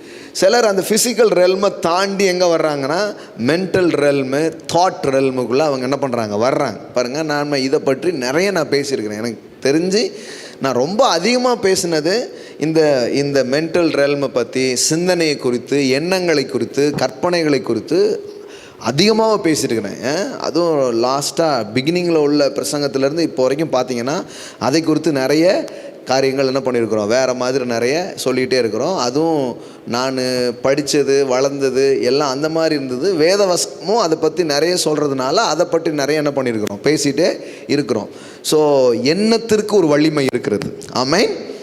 ஃபிசிக்கல் வலிமை ஒன்று இருக்குது, அது வந்து விளக்க வேண்டியதில்லை, நல்லாவே தெரியும். அதே மாதிரி எதுக்கும் வலிமை இருக்குது, எண்ணங்களுக்கு ரொம்ப வலிமை இருக்கிறது. நினைவுகளை குறித்து, சிந்தனைகளை குறித்து வேதவசனம் நிறைய பேசுகிறது. நான் தான் ஒருத்தருடைய செழிப்பு கூட எங்கே தான் ஸ்டார்ட் ஆகுது, சிந்தனையில் தான் ஸ்டார்ட் ஆகுது. சுகம் எங்கே தான் ஸ்டார்ட் ஆகுது, சொஸ்த மனம் உடலுக்கெல்லாம் ஜீவன். அப்போ சொஸ்த மனம் உடலுக்கு என்னதான் மாறுது, ஜீவனா மாறுது. ஜாக்கிரதை உள்ளனுடைய நினைவுகள் ஐஸ்வர்யத்துக்கும், பதறுகளுடைய நினைவுகள் தரித்திரத்துக்கும். அப்போ நினைவுல இருந்து எங்கே ரூட்டு போகுது, தரித்திரத்துக்கும் போக முடியும், செல்வத்துக்கும் போக முடியும். அதை வந்து பாருங்கள், சைக்காலஜிக்கல் வேர்ல்டே அதை என்ன பண்ணியிருக்காங்க, கண்டுபிடிச்சிருக்காங்க. அதனால தான் ஒரு 150 வருஷத்துக்கு முன்னாடி எழுதினாங்க புத்தகங்கள்லாம், திங்க் அண்ட் க்ரோ ரிச் அப்படின்னு எழுதினாங்க. ஆஸ் அ மேன் திங்கத் அப்படிங்கிறதெல்லாம் என்ன பண்ணாங்க, கொண்டு வந்தாங்க. ஜேம்ஸ் ஆலன்ங்கிறவர் வந்து அதை எழுதினார். ஆனால் அது வேதத்தில் சொல்லப்பட்டிருக்கிற ஒரு காரியம், வேதத்தில் சொல்லப்பட்டிருக்கிறது ஒரு மனுஷனுடைய இருதயத்தின் நினைவுகள் எப்படியோ அப்படி அவன் இருக்கிறான் அப்படின்னு இருக்கு. அப்போ ஒருத்தர் வந்து வெறும் உடல் உழைப்பை பயன்படுத்தி உடல்நிலையிலே இருக்கிற ஒரு பிரயாசம் இருக்குது, அதில் தான் முக்கால்வாசி என்ன பண்ணுறாங்க, இருக்கிறாங்க. ஆனால் சிலர் எண்ணம், சிந்தனை, எண்ணத்தை உயர்த்திக்கும் போது வாழ்க்கை என்ன பண்ணுது, உயர்கிறது அப்படிங்கிறத புரிந்து கொண்டு மேலான எண்ணங்கள், உயர்ந்த எண்ணங்கள் இதுக்கு என்ன பண்ணுறாங்க, வர ஆரம்பிக்கிறாங்க. அவங்க இதை விட கொஞ்சம் பெட்டரான பிளெஸ்ஸிங்ஸை, ஆசீர்வாதங்களை, நன்மைகளை அவங்க பார்க்குறாங்க. இது உண்மை, நிஜம். சைக்கிளில் போயிட்டு இருந்தவன் இப்போ வந்து இதில் போகிறான், காரில் போகிறாங்கிற மாதிரி தான். அதனுடைய வேகம் அதிகம், அதனுடைய பயன் என்னதான் இருக்குது, அதிகமாக இருக்க ஆரம்பிக்கும். ஆனால் இதெல்லாம் பேசிக்கிட்டே இருந்தால் கூட இன்னொரு உலகம் இருக்குது, இந்த தாட் வேர்ல்டை விட இன்னும் மேலான ஒன்று இருக்குது, அதுதான் ஆவிக்குரிய உலகமாக இருக்கிறது. ஆமென். இந்த ஸ்பிரிச்சுவல் வேர்ல்டை இந்த வருஷம் பெருசாக நாம் அனுபவிக்க போகிறோம். ஆமென். இந்த ஆவிக்குரிய உலகத்தின் ஆசீர்வாதங்களை அல்லது ஆவி நிலையிலே இருக்கக்கூடிய பயணத்தை நமக்கு இப்போது எல்லாத்தையுமே நம்ம டேஸ்ட் பண்ணாமல் இல்லை, அப்படி லைட்டாக அப்படியே பயத்துட்டே இருக்கிறோம். ஆனால் நான் என்ன நம்புகிறேன்னா, இந்த ஆவியின் மண்டலத்தில் இருக்கிற அல்லது ஆவியின் வழியிலே நாம் பார்க்கக்கூடியதை இன்னும் வேறு லெவலில் பார்ப்போம். இது வரைக்கும் எண்ணத்தில், சிந்தனையில், செழிப்பை பார்த்துட்டு இருந்த நம்ம இனிமேல் ஸ்பிரிட் வேல வர்ற செழிப்பை நம்ம பார்க்க ஆரம்பிப்போம். ஆமென். இனி இவங்க எண்ணங்களை ஆரோக்கியப்படுத்துவதன் மூலம் நடந்த சுகத்தை தாண்டி ஆவியின் வழியில் வருகிற சுகத்தை நம்ம பார்க்க ஆரம்பிப்போம். அப்போது இன்னொரு டைமென்ஷன் இருக்குது, இன்னொரு மேலான ஒரு நிலை இருக்கிறது. அந்த நிலைக்கான ஒரு பயணத்தை செய்கிறது தான் இந்த வருஷத்தின் வாக்காக, இந்த வருஷத்தின் அழைப்பாக அது இருக்குது. ஸோ இதை இன்றைக்கி முதல்ல உங்களுக்கு போடணும் அப்படின்னு சொல்லிட்டு ஆசைப்பட்டேன். ஸோ அதை தான் முதல்ல இன்றைக்கி என்ன பண்ணுற சொல்கிறோம். ஒரு வசனம் வாசித்துட்டு நம்ம ஜெபம் பண்ணலாம். ரோமருக்கு எழுதின நிருபம் 8வது அதிகாரம் பார்த்திங்கன்னா அதில் 2 வார்த்தைகள் சொல்லப்பட்டிருக்கிறது. ஒன்று பாவம் மரணம் என்கிற பிரமாணம், இன்னொன்று ஜீவனின் பிரமாணம். ஜீவனின் பிரமாணம். 2 laws, 2 law இருக்கு. ஒன்று பாவம் மரணம் என்கிற பிரமாணம், இன்னொன்று ஜீவனின் ஆவியின் பிரமாணம்.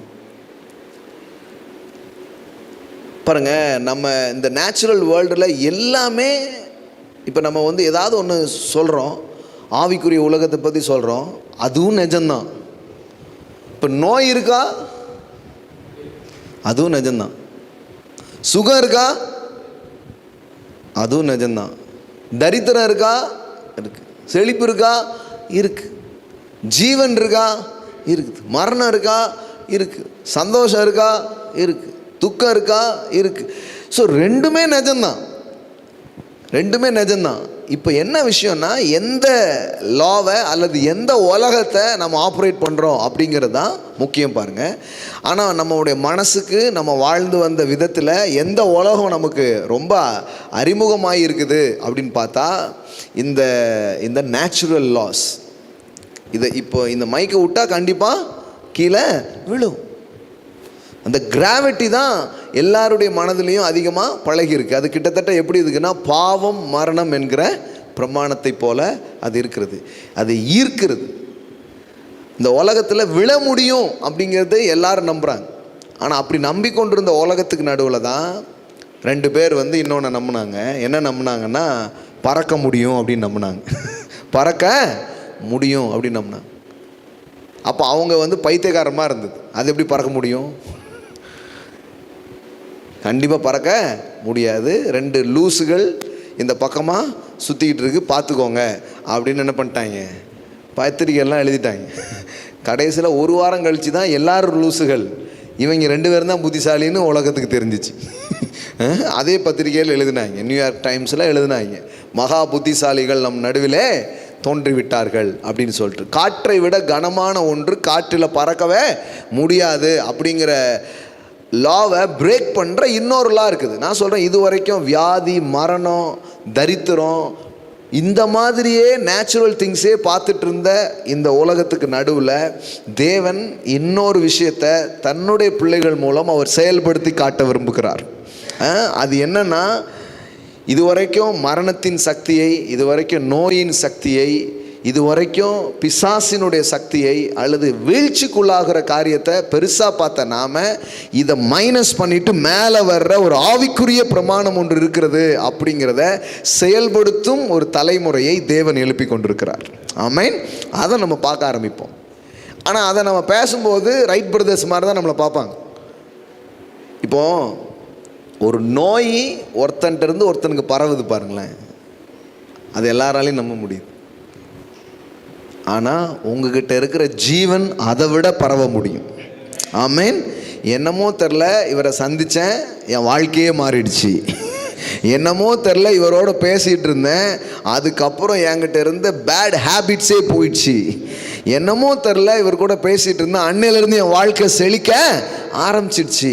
அப்போது வெறும் மரணம் மட்டும்தான் ஊடுருவும் அல்லது மரணம் மட்டும்தான் இந்த மாதிரியான காரியங்களை செய்யும்னே இந்த உலகம் பார்த்து பழகி இருக்குது. கிராவிட்டி மட்டும்தான் எல்லாருக்கும் ரொம்ப அறிமுகமாக இருக்குது. ஆனால் தேவன் இந்த உலகத்தை படைக்கும் போதே எதை வச்சுருந்தாருன்னா, த லா ஆஃப் லிஃப்ட் அவர் வச்சுருந்தார். The law of aerodynamic என்ன பண்ணியிருந்தார், வச்சுருந்தார். ஆனால் அதை ஒரு மனுஷன் கண்டுபிடிக்கிறதுக்கு தான் லேட்டாச்சு. வேதவசனம் சொல்லுது, அவைகளை கண்டுபிடிக்கிறவனுக்கு அவைகள் உடலுக்கெல்லாம் ஜீவனமாக இருக்கிறது. ஆமேன். ஸோ நான் நம்புகிறேன் இந்த வருஷம் ஆண்டவர் அதில் நிறைய வெளிச்சத்தை நமக்கு கொடுத்து இதுவரை பார்க்காத ஆவிக்குரிய ஒரு பயணத்தை நாம் செய்வோம். ஆமேன். அதை நம்ம பார்ப்போம். எந்த ஜனத்திலும் செய்யப்படாத அதிசயங்களை அற்புதங்களை உன்னடுவே நான் செய்தருளுவேன், உன்னடுவே செய்தருவேன். அது உன்னோடு கூட இருக்கிற எல்லாருமே என்ன பண்ணுவாங்க, பார்ப்பாங்க. உன்னோடு கூட இருந்து நான் செய்யும் காரியம் பயங்கரமாக இருக்கும். ஆமேன். பாருங்கள், எப்போவுமே ஃபிசிக்கல் வேர்ல்டு தான் இது வரைக்கும் பெருசாக பார்க்கப்படுது. ஆனால் ஒரு உண்மை நமக்கு தெரிஞ்சால் இந்த ஃபிசிக்கல் வேர்ல்டை சாதாரணமாக நினைக்க ஆரம்பிப்போம். அது என்னென்னா, இந்த ஃபிசிக்கல் வேர்ல்டையே உருவாக்குனது ஆவிக்குரிய உலகம்தான். ஆவிக்குரிய உலகம்தான் காணக்கூடிய இது என்ன பண்ணியிருக்குது, உண்டாக்கி இருக்குது. ஆனால் நம்ம மனசு கான்சியஸ் எல்லாமே பார்க்குற விஷயந்தான் பெருசு பெருசு பெருசுன்னே செட் ஆகி போயிருக்குது.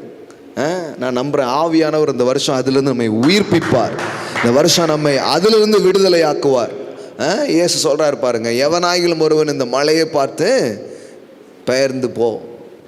நம் மலையை பார்த்து எப்படி பேச முடியும்? அது எவ்வளோ பெருசு, அது அசையாது. ஆனால் சொல்கிறாரு அசையுங்கிறார். அப்படின்னா என்ன அர்த்தம்னா, ஃபிசிக்கலாக ஆவியின் உலகம் இந்த ஃபிசிக்கல் வேர்ல்டை சேஞ்ச் பண்ண முடியும். இங்கே இருக்கிற ஃபிசிக்கல் ரொம்ப பெருசு கிடையாது. அதை உண்டாக்குன ஆவி உலகம் தான் பெருசாக இருக்கிறது. அதாவது invisible world is create a visible world. Invisible kingdom தான், காணக்கூடாத ஆவிக்குரிய உலகம் தான் காணக்கூடிய எல்லாத்தையும் என்ன பண்ணியிருக்குது, உண்டாக்கியிருக்கு. அதனால தான் ஒரு வார்த்தை சொல்லும், என் வேலைக்காரன் சுஸ்தமாவான். என்னங்க வார்த்தை சொன்னால் நோய் எப்படி சுகமாகுது? ஏன்னா வார்த்தை ஆவி உலகத்தை சேர்ந்தது. நோய் ஃபிசிக்கலாக இருக்குது. அப்போ வார்த்தையை அனுப்பும் போதே நோய் குணமாகுதுன்னா ஆவிக்குரிய உலகம் அந்த ஃபிசிக்கல் உலகத்தை டீல் பண்ண முடியும். அதில் ஒரு சேஞ்சை கொண்டு வர முடியும், அதில் ஒரு மாற்றத்தை கொண்டு வர முடியும். பாருங்களேன், பேசுகிறோம், வார்த்தையை தான் பேசுகிறோம், ஆனால் நாங்கள் விடுதலை ஆகிட்டோம், எங்கள் வாழ்க்கை மாறிடுச்சுன்னு எப்படி சொல்கிறாங்க? ஏன்னா வார்த்தை என்பது ஆவிக்குரிய உலகத்தை சேர்ந்த ஒன்றாக அது இருக்கிறது. அதனால தான் ஆதியிலே வார்த்தை இருந்ததுன்னு நம்ம படிக்கிறோம். அந்த வார்த்தை தான் எல்லாத்தையும் உண்டாக்கினதுன்னு என்ன பண்ணுறோம், வாசிக்கிறோம். அப்போ உங்கள் கண்ணுக்கு முன்னாடி தெரிகிற வியாதியோ தேவையோ பார்க்கக்கூடிய எந்த விஷயமோ அந்த ஃபிசிக்கல் திங்ஸ் தான் அது. அதை சேஞ்ச் பண்ணக்கூடிய ஒரு ஆவிக்குரிய உலகம் ஒன்று இருக்கிறது. அது பார்க்குற விஷயத்தை விட மேலானதாக அது இருக்கிறது. ஆமேன். இப்போ இந்த புரிதல் நமக்குள்ளே மேலே வரணும். ரெண்டு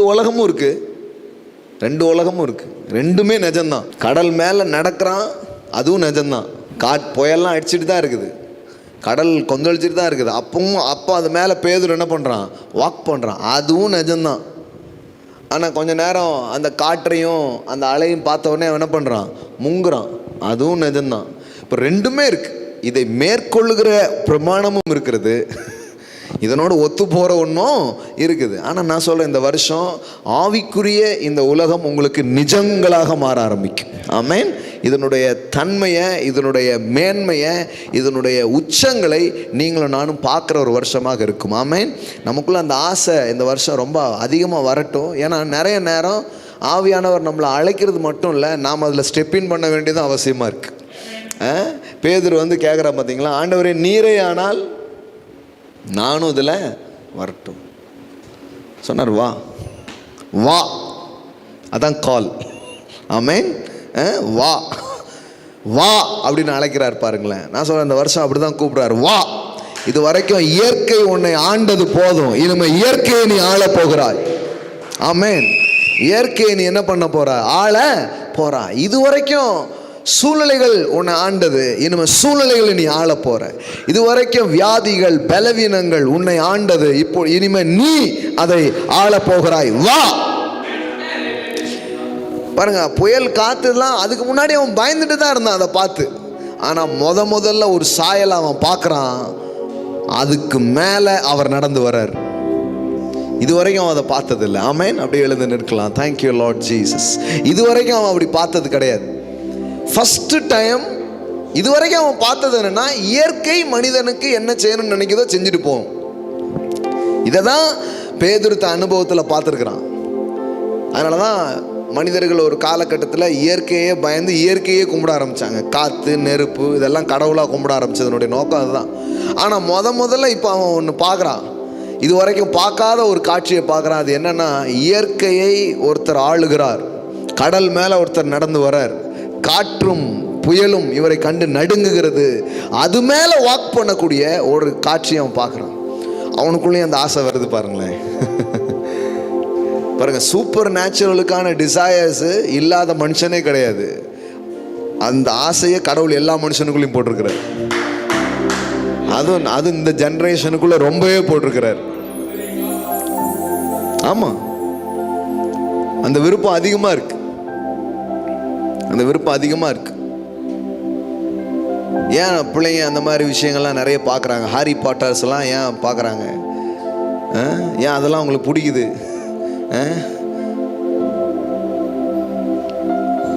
ஒரு வாரியலை எடுத்துக்கிட்டு அது மேலே அப்படி நிற்காங்க, வாரியல் போமா அப்படின்ட்டு. நம்ம எப்படா போவோம்? வாரியல் எப்படா பறக்கும்? வாரியல் அப்படின்றதும்.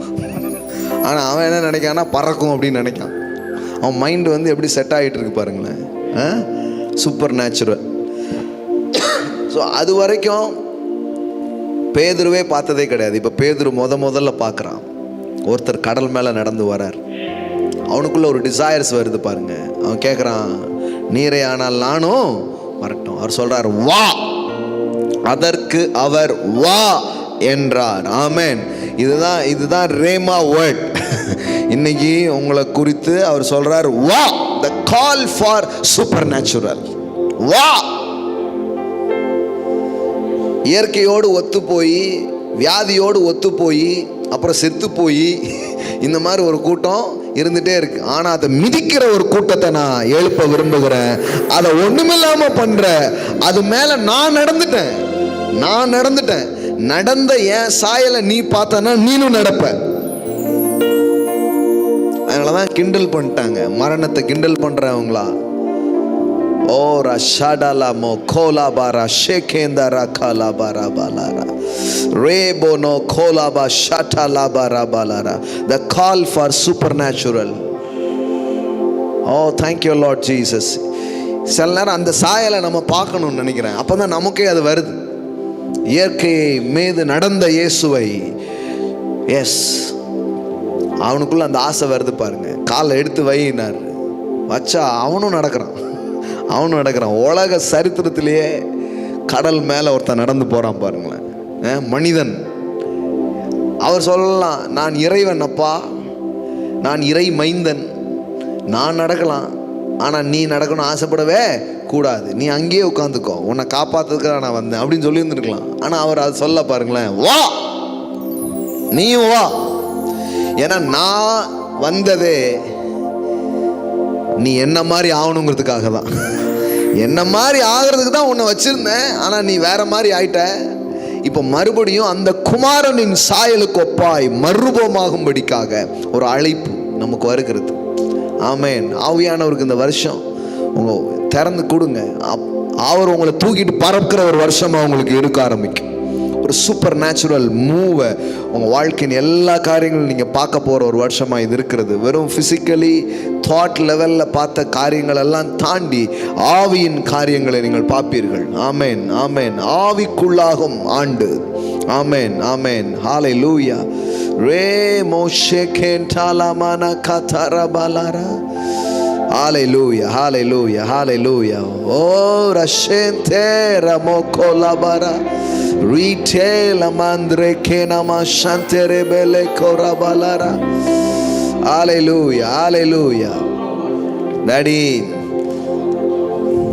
இதுக்காக தான் நீங்க எங்களை உண்டாக்கி இருக்கீங்க. ஆமென். எதுவும் எங்களை ஆளாமல் எல்லாவற்றையும் ஆளும் உம்முடைய ஜீவனை எங்களுக்குள்ளே நீங்க தந்திருக்கிறீங்க. Thank you daddy. பயங்களை, ஓ தரித்திரத்தை, நோயை, மரணத்தை, பிசாசை, இயற்கையை எல்லாவற்றையும் ஆண்டு கொள்ளுங்கள், அதை கீழ்ப்படுத்துங்கள் என்று ஆசீர்வதித்தவரே, thank you daddy, thank you daddy, thank you daddy, thank you daddy. இதுவரைக்கும் நாங்கள் பார்க்காத அந்த உலகத்தை, இதுவரை பார்க்காத ரீதியில் எங்களை நடத்துங்க. ஆமென், ஆமென். இது எங்களுக்கு அறிமுகமாயிடுச்சு, இது நல்லா பழகிடுச்சு. ஆனால் எங்களை உயிர்ப்பீங்க பரிசுத்த ஆவியானவரே. Thank you Holi spirit. தாவீது சொல்கிறான், என் ஆத்துமா மண்ணோடு ஒட்டி கொண்டிருக்கிறது, உம் வார்த்தையினால் என்னை உயிர்ப்பியும் என்று சொல்லி எங்களுக்குள்ள அந்த ரிசரக்ஷன் பவர், எங்களுக்குள்ள அந்த உயிர்ப்பிக்கிற அந்த ஆவியானுடைய செயல் அளவில்லாமல் நடக்கும்படி நாங்கள் வாஞ்சிக்கிறோம். மேனோரோ ஷேக்லே மாட்டாலா பாரா காத்தாரா ரே மாட்டாலா ப்ரோகோந்தோரோ. ஆவியின் அந்த ஊந்துதலையும் ஆவியின் அந்த செயல்களையும் ஃபிசிக்கலில், எங்களுடைய ஃபைனான்ஸில், எங்கள் வாழ்க்கையின் ஒவ்வொரு காரியத்திலையும் நாங்கள் பார்க்கணும் தாமே. Supernatural love, supernatural finance. ஆமென் ஆமென் ஆமென் ஆமென். எல்லாமே அந்த மண்டலத்தின் அளவிலிருந்து நாங்கள் பார்க்க விரும்புகிறோம். அந்த மகிமையின் ஐஸ்வர்யத்தை நாங்கள் பார்க்க விரும்புகிறோம். சும்மா ஏதோ ஒன்றும் இல்லை, சாதாரணமான ரீதியில் அல்ல. We expect some glorious things, Daddy, some glorious things. உம்முடைய மகிமையின் ஐஸ்வர்யத்தை நாங்கள் பார்க்க விரும்புகிறோம். ஏதோ ஒன்று சாதாரணமாக அது இல்லை சுவாமி. எங்களுக்காக நீர் வைத்திருக்கிற அசாதாரணத்தை இந்த வருஷம் நாங்கள் அழைக்கிறோம். எங்களுக்குள்ள இந்த போல்ட்னஸ் பெருகுவதாக, எங்களுக்குள்ள இந்த தைரியங்கள் பெருகுவதாக. ரே நாமா கட்டாலா பாரகே தேரே பேலேரே ரேடேலே மோஷன் தரா நா நா நா நா நா நா நா நா நா நா நா நா நா நா நா நா ரோபோ ஷேக்லே மாகோதாரா பாலாரா ரா ரா ரா ரா ரா ரா. ஹல்லேலூயா ஹல்லேலூயா. பரிசுத்த ஆவியானவர், ஆமென், நீங்க தான் அதில் எங்களை கூட்டிட்டு போகக்கூடியவர். ஆமென். எவர்கள் தேவனுடைய ஆவியினால் நடத்தப்படுகிறார்களோ அவர்கள் தேவனுடைய புத்திரர்களாக இருக்கிறார். இதுவரைக்கும் நாங்கள் பார்க்காத ஒரு தீர்க்க தரிசன மண்டலத்தை, இதுவரைக்கும் நாங்கள் பார்க்காத ஒரு அற்புத மண்டலத்தை, இதுவரை நாங்கள் பார்க்காத ஒரு மகிமையின் மண்டலத்தை, இதுவரைக்கும் பார்க்காத என்கவுண்டர்ஸ், இதுவரைக்கும் பார்த்திராத உம்முடைய வார்த்தையின் வெளிப்பாடுகளின் உலகங்களை. Thank you Holi Spirit. இதுவரைக்கும் ஜனங்கள் இவ்விதமாய் அனுபவித்திருந்ததில்லையே, இவ்விதமாய் நாங்கள் பார்த்ததில்லையே, இவ்விதமாய் நாங்கள் கேள்விப்பட்டதில்லையே என்று உணர்கிற, அனுபவிக்கிற அப்படிப்பட்ட மகா உன்னதமான காரியங்களை நாங்கள் வரவேற்கிறோம் ராஜா. Thank you Holi spirit. Thank you Holi spirit. Thank you Holi Spirit. ஹல்லேலூயா. எங்களை, இந்த சபையின் பிள்ளைகள் ஒவ்வொருவரையும் உங்களுடைய கரத்தில் தந்து நான் ஜெபிக்கிறேன். இந்த ஆவி, இந்த அபிஷேகம், இந்த கிருபை ஒவ்வொருடைய வாழ்க்கையில் பெருகும்படிக்காக நான் ஜெபிக்கிறேன். Thank you Holi spirit. Thank you Holi spirit. ஒவ்வொரு இந்த தலைமுறையின் பிள்ளைகள் எல்லார் மேலேயும் அந்த கிருபையை நான் பேசுகிறேன் ராஜா. Thank you daddy. Thank you daddy. எழும்பட்டும் சுவாமி, எழும்பட்டும். Thank you Holi Spirit. உம்முடைய ஜீவன், உம்முடைய மகிமை வெளியரங்கமாகட்டும் என்று சொல்லுகிறோம். நீங்கள் செய்கிறீங்க, அதுக்காக நன்றி செலுத்துகிறோம். இந்த விருப்பத்தையே கொடுக்கறது நீங்கள் தானே. கொஞ்ச நேரத்துக்கு முன்னாடி தான் நாங்கள் படித்தோம். விருப்பத்தை கொடுக்குறதே நீங்கள் தான், எதிர்பார்ப்பை கொடுக்குறதே நீங்கள் தான், கனவை கொடுக்குறதே நீங்கள் தான். அப்போ ஒன்றை கொடுத்துருக்கீங்கன்னா அதை காணவும் நீங்கள் வைப்பீங்க சுவாமி. விருப்பத்தையும் செய்கையும் உண்டாக்குகிறவர். ஷாகா ரபோலா காத்தாரபா. ஆகாபின் ரதத்தின் வேகத்தை பார்க்கிலும் எலியா வேகமாக போனான் போட்டிருக்கு சுவாமி. அவன் குதிரைகளால் சூழப்பட்ட அந்த ரதத்தினுடைய வேகத்தை விட ஆவியினாலே சென்ற எலியாவினுடைய வேகம் அதிகமாக இருந்தது. இந்த வருஷம் அந்த ஸ்பீடை நான் பேசுகிறேன் சுவாமி.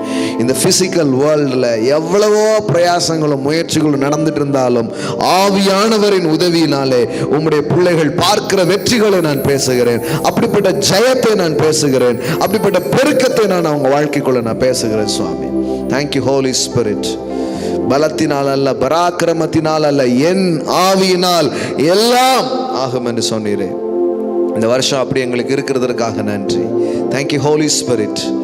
இந்த உலகத்தில் எத்தனையோ காரியங்கள் எதிர்மறையாக பேசினாலும் நாங்கள் உங்கள் வார்த்தையை நம்புகிறோம்.